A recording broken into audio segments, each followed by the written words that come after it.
یہ جو سگنیچر وزیر اعظم صاحب کر رہے ہیں اسے انگریو کر کے فاؤنڈیشن سٹون کے ساتھ لگایا جائے گا، اور یہ دلیل رہے گی اس بات کی، یہ دستخط رہے گا کہ وزیر اعظم صاحب نے قوم سے ایک وعدہ کیا ہے جو انشاءاللہ تعالی پاکستان میں ترقی کا ایک نیا باب لے کے آئے گا۔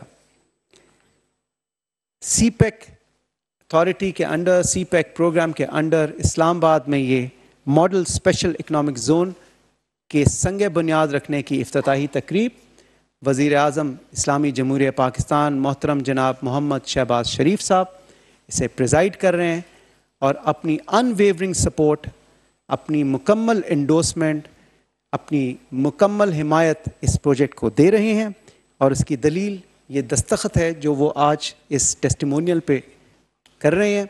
اس کو انگریو کر کے اس فاؤنڈیشن سٹون کے ساتھ لگایا جائے گا،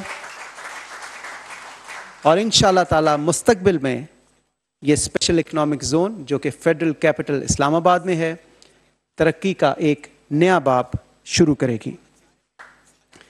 بہت شکریہ وزیر اعظم صاحب۔ اب میں درخواست کروں گا وزیر اعظم اسلامی جمہوریہ پاکستان محمد شہباز شریف صاحب سے کہ وہ تشریف لائیں اور اپنے خیالات کا اظہار کریں۔ بسم اللہ الرحمن الرحیم۔ محترم جناب احسن اقبال صاحب،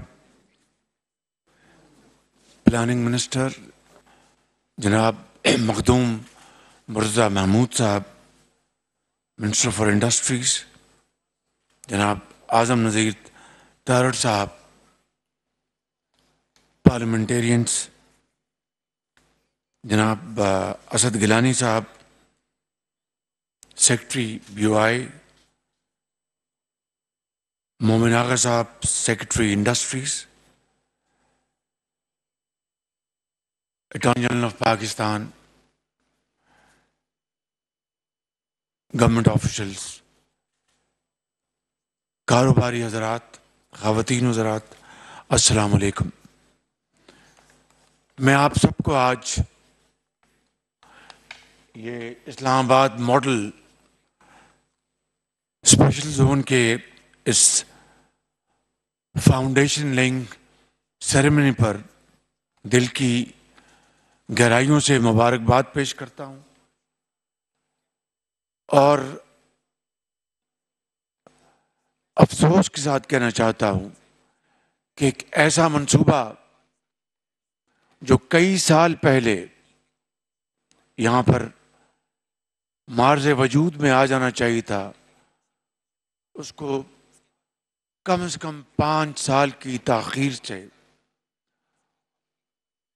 اس کا آغاز کیا جا رہا ہے۔ یہی نہیں، پورے پاکستان میں سی پیک کے تحت اسپیشل اکنامک زونز کا اجرا ہونا تھا، جس طرح ابھی چند دن پہلے دھابی جی میں کراچی میں ہوا۔ یہ کئی سال پہلے ہونا چاہیے تھا۔ رشا کائی جو کہ کے پی میں مکمل ہوا چاہتا ہے، انتہائی سست رفتاری سے اس کو مکمل کیا گیا، اور پنجاب میں ڈیزائن تقریباً علاقے اعماق کر لیے گئے بلوچستان میں، لیکن بدقسمتی سے اس دور میں یا تو نواز شریف کی جو کاوش تھی سی پیک کے تحت جو ایک منصوبوں کا آغاز کیا گیا، جس کی تفصیل میں جانے کی ضرورت نہیں، اسی سے اندازہ لگا لیں کہ 30 ارب ڈالر کی تقریباً 2015 سے لے کے 18 تک 19 تک سرمایہ کاری کی گئی۔ بجلی کے منصوبے، اورنج لائن، سڑکوں کا جال، آبی منصوبے، ہائیڈل پاور پروجیکٹ، کوئلے سے چلنے والے بجلی کے منصوبے. اس کے بعد سی پیک نہ صرف اس کو جامد کر دیا گیا بلکہ چین کی اس کمال مہربانی پاکستان کے ساتھ جو اس کا ایک تعلق ہے اس کی نفی کرنے کی کوشش کی گئی، بلکہ تعلقات میں ایک بہت بڑا تعطل پیدا ہو گیا. بات یہیں ختم نہیں ہوتی، تعلقات کو بگاڑنے میں ایک کانشس ایک ایفرٹ کی گئی. یہ ہے وہ صورتحال جس کی بنا پر سی پیک کے تحت لگنے والے اسپیشل اکنامک زونز تعطل کا شکار ہو گئے. حالانکہ جس طرح یہاں پہ جو ہمارے وزیر جواں سال صنعت کاری کے وزیر جو ہیں وہ بتا رہے تھے آپ کو کہ تھائی لینڈ میں انہوں نے کیا ان کو بتایا، چائنا کی جو لیبر ہے اب وہ بہت مہنگی ہو چکی ہے. چائنا کی جو انڈسٹریل جو ان کی جو پروگرس ہے اس کا تقاضا یہ ہے کہ وہ اب ہائی ٹیک کی طرف چلے گئے. ٹیکسٹائل انڈسٹری کو انہوں نے آہستہ آہستہ خیر بات کہنا شروع کر دیا، اور یہ ایک زرعی موقع تھا پاکستان کے لیے کہ ہم چینی ٹیکسٹائل کی ٹیکنالوجی، ان کی ایکسپرٹیز اور جوائنٹ وینچرز یہاں پر پاکستانی سرمایہ کاروں کے ساتھ مل کر جوائنٹ وینچرز یہاں پر لگاتے اور چینی ٹیکنالوجی اور چینی اچھی کوالٹی کی سیکنڈ ہینڈ مشینری یہاں پر لے آتے، اور اس طرح پاکستان جوائنٹ وینچرز کے ذریعے باہر ٹیکسٹائل کی مصنوعات ایکسپورٹ کرتا، جس سے ہماری ایکسپورٹ میں نہ صرف خاطر خواہ اضافہ ہوتا بلکہ ہماری پروڈکشن، امپلائمنٹ اور یہ تمام ہمارے جو ریونیوز یہ جنریٹ ہوتے. لیکن بدقسمتی سے اس ساری ایفرٹ کو خیر بات کہہ دیا گیا اور پوری توانائی اور فوکس وہ گالی گلوچ اور چور ڈاکو پہ وہ مرکوز ہو گیا. تو آج پچھلے 1 سال بعد جو 14-15 مہینے ہمارے جو گزرے ہیں وہ فائر فائٹنگ میں گزرے. آپ اس کو اچھی طرح جانتے ہیں. جو تباہ کن جو سیلاب آئے پچھلے سال اس نے پورے ملک میں تباہی مچا دی. ابھی چند دن پہلے ہم زراعت کے سمپوزیم میں تھے تو وہاں پر سندھ کے جو ہمارے کسان انہوں نے کہا کہ ہماری کھجور کی فصل مکمل تباہ ہو گئی، اور اس طرح اور بھی وہاں پر ہزاروں ایکڑ زمین پر وہاں پر پانی سمندر کی طرح وہاں پر چل رہا تھا. یہی حال بلوچستان کا تھا، کم و بیش یہی حال کے پی میں تھا، کچھ جنوبی پنجاب میں.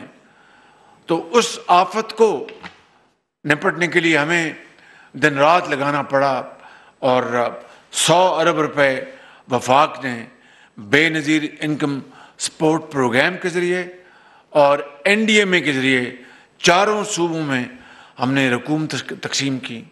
صوبوں نے اپنے وسائل سے اربوں روپے خرچ کیے. باہر سے بڑی امداد آئی دوست ممالک سے اور دوسرے ممالک سے. پھر مہنگائی کا ایک طوفان تھا وہاں پہ یوکرین میں. جنگ ہونے کی بنا پر دنیا میں کموڈٹیز کی قیمتیں آسمانوں سے باتیں کرنے لگیں. اس سال بدقسمتی سے گندم کی پیداوار بہت کم ہوئی تھی. ہمیں لاکھوں ٹن گندم امپورٹ کرنے کے لیے اربوں ڈالر خرچ کرنے پڑے جو کہ ہمارے پاس نہیں تھے. لیکن غذا کے اوپر تو آپ کمپرومائز نہیں کر سکتے. تیل امپورٹ کرنے کے لیے مہنگا 27 ارب ڈالر اس کے اوپر خرچ ہو گئے. اور کساد بازاری کے علاوہ جو دنیا میں ایک رجحان تھا ایک انفلیشن کا، وہ ہر جگہ اس نے تباہی مچائی تھی، اور جو ترقی پذیر ملک پاکستان کو تو ایک بہت بڑے چیلنج کا مقابلہ تھا، اور IMF ہمارے سر پہ سوار تھا۔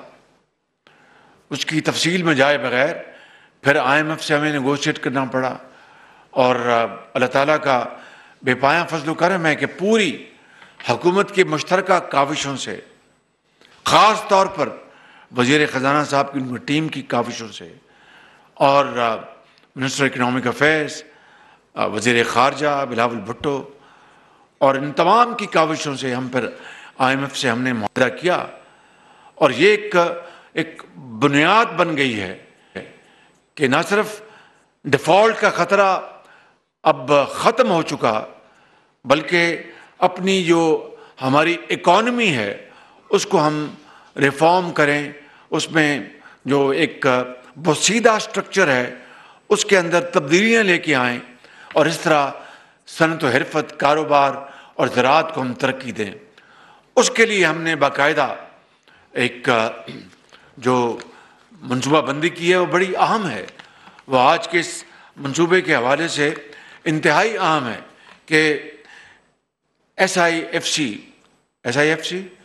جس کو میں عرف عام میں کہتا ہوں کہ معاشی اکانومی کو اس کو ریکور کرنے کے لیے، جو کہ بہت پیچھے چلی گئی ہے باقی ممالک کے مقابلے میں، اس میں زراعت سر فہرست ہے، معدنیات ہیں، انفارمیشن ٹیکنالوجی ہے، اور آپ کی ایکسپورٹس ہیں۔ اب اس کو ترقی دینے کے لیے ہمیں IMF کے ساتھ یہ معاہدہ کرنا پڑنا تھا، اس کے بغیر ڈالر کا ہوتا، روپیہ کا ہوتا، وہ ایک ایسی داستان ہے کہ وہ اگر آپ اپنے ذہن میں لائیں تو خوف آتا ہے۔ اللہ کا شکر ہے کہ پاکستان سے اب نکل گیا ہے۔ اب ہمیں مل کر جو اگلی حکومت آئے گی الیکشن کے نتیجے میں جو بھی آئے گی، ان کو ان خطوط پر دن رات کام کرنا پڑے گا۔ بجلی کس طرح سستی دینی ہے، یہ کوئی آسان کام نہیں ہے۔ بجلی چوری ہوتی ہے، لائن لاسز ہوتی ہیں، یہ محکمے کی زبردست خرابیاں ہیں، ٹرانسمیشن لاسز، اور اس کے بعد جو بل، اس کا بل B کو چلا گیا، B کا بل A کو چلا گیا، اور وہاں پر میسو کرپشن ہوتی ہے۔ یہ خالی یہ بجلی کا محکمہ نہیں، آپ دیکھیں ہمارا جو اسٹیٹ جو انسٹیٹیوشنز ہیں جو نیشنلائزڈ ہوں یا خود حکومت نے خود لگائے پچھلے 40-50 سالوں میں، وہ تباہی کا ایک کھنڈرات کا سما پیش کر رہے ہیں۔ 600 ارب روپے سال کے پاکستان کے غریب قوم کے وہاں ڈوب جاتے ہیں۔ اسی طریقے سے آپ جو سرکولر ڈیٹ کو لے لیں، غریب آدمی کو، آج بھی میں میٹنگ کر کے آیا ہوں، ذرا غور فرمائیں میری بات کو، مہربانی میری آپ سے گزارش ہے کہ غور سے سن لیں کہ آج میں میٹنگ کر کے آیا ہوں، غریب آدمی کے اوپر میں بجلی کا بوجھ کس طرح اور ڈالوں؟ یہ اشراف، اور ظاہر ہے کہ جو کاروباری حضرات ہیں ان کے اوپر مزید بوجھ ڈالیں گے، ان کے جو ہے کمپٹیشن وہ متاثر ہوگی۔ یہ دنیا کے ساتھ کس طرح مقابلہ کر سکتے ہیں اپنی مصنوعات؟ تو یہ یعنی کوئی ایک آپشن لے لیں، اس میں بے پناہ چیلنجز ہیں، لیکن بہرحال ہم نے اس ملک کو آگے لے کے جانا ہے، پاکستان کو آگے بڑھانا ہے۔ IMF کی شرائط ہیں، ان کے اوپر ہم اب پابند ہیں۔ ماضی کی حکومت کی طرح ہم یہ فاش غلطی نہیں کریں گے کہ ہم معاہدہ کر کے اس کو توڑ دیں، اس معاہدے کی ہم نے پاسداری کرنی ہے۔ لہٰذا میں آپ کو آج اس مجلس میں یہ کہنا چاہتا ہوں کہ یہ چیلنجز ہیں، یہ مشکلات ہیں، لیکن کوئی مشکل نہیں رہتی اگر فیصلہ کر لیں کہ ہم نے پاکستان کو ترقی اور خوشحالی کے ہم نے دور میں داخل کرنا ہے۔ اس کے لیے ہمیں، جس طرح یہاں پر احسن اقبال صاحب نے کہا اور دوسرے آنریبل اسپیکرز نے بات کی، کہ ہمیں اپنے صفوں میں اتحاد پیدا کرنا ہوگا، اور چارٹر آف اکانومی، آج بھی میں یہ کہتا ہوں کہ چارٹر آف اکانومی کے اوپر پوری قوم متحد ہو جائے، کوئی حکومت آئے وہ اس کو نہ چھیڑ سکے، اس کے اوپر تمام حکومتیں عمل پیرا ہوں۔ ہاں جہاں پر کوئی ریفارم کی ضرورت ہے وہ کر لیں، لیکن ملک کے بہترین مفاد میں، 22 کروڑ عوام کے مفاد میں۔ آج دیکھیں کہ بنگلہ دیش میں تو پٹسن ہوتی ہے، وہاں پر تو کاٹن نہیں ہوتی، وہ 100% کاٹن امپورٹ کرتا ہے، اور اس کی 40 ارب ڈالر کی اس کی ایکسپورٹس ہیں صرف کاٹن کی مد میں، اور ہماری جو ٹوٹل ایکسپورٹس ہیں وہ 26-27 بلین ڈالر ہے. یعنی ایک ڈوب مرنے کا مقام ہے ہم سب کے لیے. مگر قومیں وہی زندہ رہتی ہیں جو کہ اپنی ماضی کی غلطیوں سے سبق حاصل کر کے یہ مصمم ارادہ کر لیں کہ ہم کوئی مشکل کو سامنے نہیں رہنے دیں گے اور دن رات محنت کر کے ہم تمام منزلیں عبور کریں گے. تو میں سمجھتا ہوں کہ یہ وہ مرحلہ آ گیا ہے. IMF کے ساتھ ہمارا معاہدہ ہو چکا. انشاءاللہ ڈیفالٹ کا خطرہ ختم ہو گیا. پاکستان کے ریزروز الحمدللہ آج 14 ارب ڈالر کے قریب ہیں. ہمیں جن ممالک نے یہ ہماری بے پناہ مدد کی، میں اس کے بارے میں ہر روز تقریباً بات کرتا ہوں. ان کا ہم جتنا بھی شکریہ ادا کریں کم ہے، کہ اللہ کا حکم ہے کہ اگر تم بندے کا شکریہ ادا نہیں کرو گے تو میرا شکریہ تم کہاں سے ادا کرو گے. تو ہمیں یہ بات یاد رہنی چاہیے. لیکن قرضوں سے اب ہمیں نکلنا ہوگا. یہ میں اب جن ممالک سے میری بات ہوتی ہے تو میں ان کا شکریہ ادا کرتا ہوں اور ان کہتا ہوں کہ خدا کرے اب ہمیں آپ سے قرضے کے لیے درخواست نہ کرنی پڑے. آپ ہمارے ملک میں آئیں اور انویسٹمنٹ کریں. کاروباری حضرات پاکستانیوں کے ساتھ مل کر، چاہے وہ زراعت ہے، چاہے وہ IT ہے، چاہے وہ انڈسٹری ہے، چاہے وہ ایکسپورٹس ہیں، چاہے وہ معدنیات ہیں، اس میں آئیں، اربوں ڈالر انویسٹ کریں، منافع کمائیں شفاف طریقے سے، اور آپ بھی منافع کمائیں اور پاکستان بھی خوشحال ہو. یہی ہے آج یہ اسلام آباد ماڈل اسپیشل اکنامک زون کا مطلب، کہ یہاں پر اپنا صنعت سازی ہو، انویسٹمنٹس ہوں، پاکستان کے انویسٹرز کی جوائنٹ وینچرز ہوں، چائنا سے، سعودی عربیہ سے، قطر سے، UAE سے، کویت سے، اور پھر پاکستان کو ہم وہاں پہنچا دیں جہاں پر ہمارے جو قرب و جوار میں ممالک ہم سے کہیں آگے نکل گئے ہیں. میں آخر میں آپ سب کا شکریہ ادا کرتا ہوں، اور خاص طور پر منسٹر آف انڈسٹریز کا، منسٹر آف پلاننگ کا، بورڈ آف انویسٹمنٹ کا، وزراء کا، سیکرٹریز کا، اہلکاروں کا، سب کا شکریہ ادا کرتا ہوں. اور امید کرتا ہوں کہ یہ اسپیشل اکنامک زون، اور میرے علم میں ہے کہ ماضی میں جو اکنامک زون جو ہیں وہ یہ کیا کہتے ہیں ڈیولپمنٹ اسٹیٹس بن گئیں. وہاں پر سٹے بازی شروع ہو گئی اور زمینیں خرید کر ایک دمڑی نہیں لگائی وہاں پر، اور جناب وہاں پر اس کو سیکنڈ مارکیٹ، تھرڈ مارکیٹ وہ زمینیں بک رہی ہیں بالکل، اور منافع کما کر جیب میں ڈالے. اگر یہی ہمارے چال اور کرتوت رہے تو پھر میں سمجھتا ہوں کہ اللہ تعالیٰ ہمارے حال پر مہربانی نہیں کرے گا. اگر یہ اسپیشل اکنامک زون اور اس طرح کے پورے پاکستان میں جو زونز بنے ہیں، those are only meant for سرمایہ کاری صرف، نہ کہ جناب وہاں پر آپ جو رینٹل کے جو ٹائکونز آ جائیں اور وہاں پر کاروبار چمکائیں. یہ میرے علم میں ہے پورے پاکستان میں جو 4-5 سال میں ہوتا رہا، انتہائی میں سمجھتا ہوں کہ تکلیف دہ صورتحال ہے. بھاولپور میں جو ہم نے سولر پاور پروجیکٹ کا منصوبہ بنایا، اس کی زمین جو ہے انویسٹرز کے لیے فری ہے، وہ لیز پر ہے 90 سال کے لیے، اور 1 روپیہ اس کی جہاں جب کیا ہے $1 اس کی صرف لیز کی قیمت ہے، تاکہ کسی کو کوئی تکلیف نہ ہو. اور اسی طریقے سے یہ جو انڈسٹریل زونز ہے اور اس طرح کے ہمیں لیز پہ دینا چاہیے کاروباری حضرات کو، اور بڑے ٹائٹ وہاں پر ایگریمنٹس ہوں کہ اتنے سال میں اگر آپ صنعت نہیں لگائیں گے تو آپ سے یہ واپس لے لی جائے گی. اگر اس ماڈل پہ ہم چلیں گے، ورنہ آپ اگر زمینوں کی قیمتیں، اگر حکومتیں قیمتیں بڑھا کر، تو کون آ کے سرمایہ کاری کرے گا؟ میں سمجھتا ہوں کہ پورے ملک میں، اور اس کا ایک باقاعدہ ایک نظام بنے، اور بڑا شفاف نظام ہو، جس کے تحت فرسٹ کم فرسٹ، اور چاہے بیلٹنگ کرائیں یا کچھ کرائیں، اور زمینیں آپ لیز پر دیں ان کاروباری حضرات کو، اور وہ آ کے تاکہ ان کا انیشل جو انویسٹمنٹ جو ہے وہ بچ جائے، وہ مشینری امپورٹ کرنے کے لیے، ٹیکنالوجی امپورٹ کرنے کے لیے اس میں صرف کریں، تاکہ ملک جو ہے وہ تیزی سے آگے رواں دواں ہوں.